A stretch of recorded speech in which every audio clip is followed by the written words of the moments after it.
Hello everyone, now we are doing our dams, the temples of modern India, written by Arundhati Roy. तो बच्चों जो ये हमारा chapter है ये BA first year first sem के लिए है और ये अरुंधति रॉय ने लिखा है। तो सबसे पहले हम अरुंधति रॉय के बारे में जानते हैं। अरुंधति रॉय एक सक्रिय जो है सोशल एक्टिविस्ट हैं जिनका जन्म शिलोंग मेघालय में 24 नवंबर 1961 को हुआ था। वो एक नॉवलिस्ट हैं और बेसिकली उनका जो नॉवल था the God of small things जो 1997 में पब्लिश हुआ था उसके लिए वो जानी जाती हैं और वहाँ पर उसके लिए उनको बुकर प्राइज़ भी मिला था। और ये नॉवल जो है किसी भी इंडियन राइटर के द्वारा इंग्लिश भाषा में लिखा गया जो नॉवल है और सबसे ज़्यादा बिकने वाला नॉवल है। और बहुत ही एक्टिवली जो है ये अरुंधति रॉय जो हैं वो पॉलिटिकली भी बहुत एक्टिव रही हैं और बेसिकली ह्यूमन राइट्स और एनवायरनमेंट से रिलेटेड जो है इश्यूज़ उठाती रहती हैं। इनके फादर एक बंगाली हिंदू और माँ ईसाई धर्म की थी। तो जब वो सिर्फ 2 साल की थी तो उनके पेरेंट्स का जो है डिवोर्स हो गया था और वह अपनी माँ और भाई के साथ केरल में आकर अपनी नानी के पास रहने लगी थी। और उनकी जो बेसिक जो प्राइमरी जो एजुकेशन थी वो तमिलनाडु में ही उन्होंने शुरू की और फिर वो दिल्ली में स्कूल ऑफ प्लानिंग और आर्किटेक्चर में आकर जो है वहाँ पर उन्होंने अपनी वास्तुकला की शिक्षा प्राप्त की और वहाँ पर गेरार्ड डी कुन्हा से उनकी जो है दोस्ती हुई। वहाँ पर वो इकट्ठे रहने लगे लेकिन फिर वो अलग भी हो गए। और 1984 में 1984 में अरुंधति को जो मुलाकात है प्रदीप कृष्ण से हुई जो कि फिल्म्स बनाते थे और इन्होंने दोनों ने फिर है शादी कर ली और दोनों ने कुछ टीवी प्रोग्राम्स और फिल्मों में भी इकट्ठे काम किया कि उनको बनाने में उनका इकट्ठे काम था। लेकिन कुछ टाइम बाद उनका भी डिवोर्स हो गया और अपने नॉवल की सक्सेस की वजह से अरुंधति को आर्थिक रूप से जो है इकोनॉमिकली जो है एक सिक्योरिटी मिल गई थी। और अरुंधति जो है वो मीडिया के क्षेत्र में प्रणव राय की जो है चचेरी बहन है जो कि एनडीटीवी के प्रमुख हैं। और आजकल अरुंधति रॉय जो है वो दिल्ली में ही रहती हैं। तो हम शुरू करते हैं अब जो चैप्टर है हमारा। तो शुरू होता है हमारा चैप्टर इस तरीके से कि जो हमारी इंडिपेंडेंस थी, इंडिपेंडेंस से 50 वर्षों के दौरान नेहरू ने अपना एक प्रसिद्ध भाषण दिया था कि बांध जो है वो आधुनिक भारत के मंदिर हैं। लेकिन धीरे धीरे इस ही अपनी बात पर उनको खुद ही जो है अफसोस होने लगा था कि ये गलत बात थी। उसी बात को पूरा करने के लिए उन्होंने उस समय जो है अपने पैदल सैनिकों को बहुत ही एंथुजियाज्म के साथ उन लोगों को बोला था कि आप बांध बनाने में अपनी पूरी ताकत झोंक दें। बांध निर्माण की जो है समानता राष्ट्र निर्माण के साथ की जाने लगी थी क्योंकि ऐसा माने जाने लगा था कि अगर बांध बनेंगे तो हमारे राष्ट्र का निर्माण होने लग जाएगा, हम और ज़्यादा तरक्की करेंगे।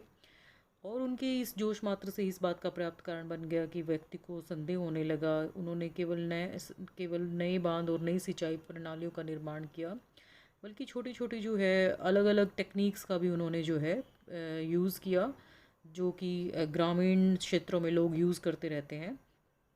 और इस हानि की पूर्ति करने के लिए सरकार ने अधिक से अधिक बांधों का निर्माण किया और बड़े बांध, छोटे बांध, ऊंचे बांध, हर तरीके के बांध बनाए गए। और इससे क्या हुआ कि अब भारत जो है संसार का तीसरा बड़ा बांध निर्माता होने की शेखी मारता है।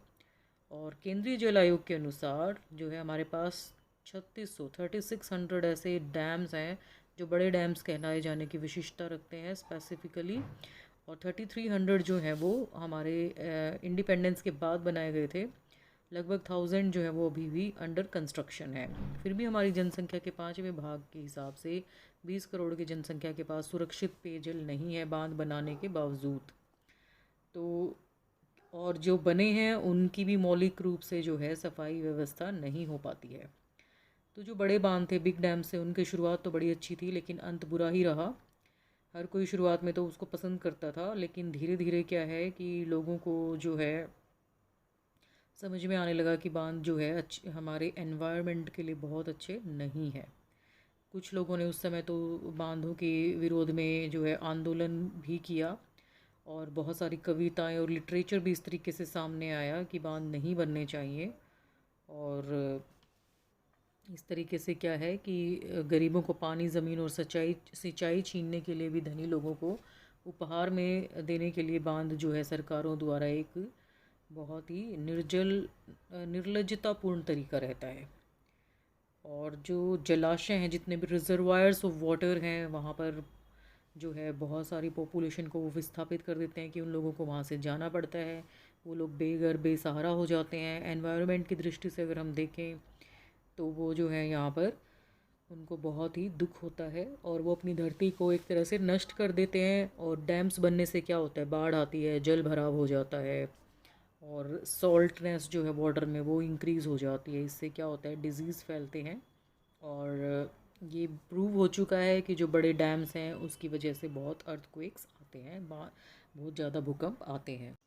बड़े बड़े बांध जो है वो मॉडर्न सिविलाइजेशन के स्मारकों और मानव की जो है नेचर के ऊपर अपनी भूमिका जो है ना, प्रधानता जताने की जो सूचक चिन्ह है वो अपनी भूमिका पर पूरे नहीं उतरते। मतलब कि इसका कोई फ़ायदा बहुत हुआ नहीं है इंसानों को, क्योंकि नेचर को बहुत ही नुकसान हुआ है बांध बनाने से। और बांध जो होते हैं उनका कुछ लिमिटेड जो है टाइम होता है।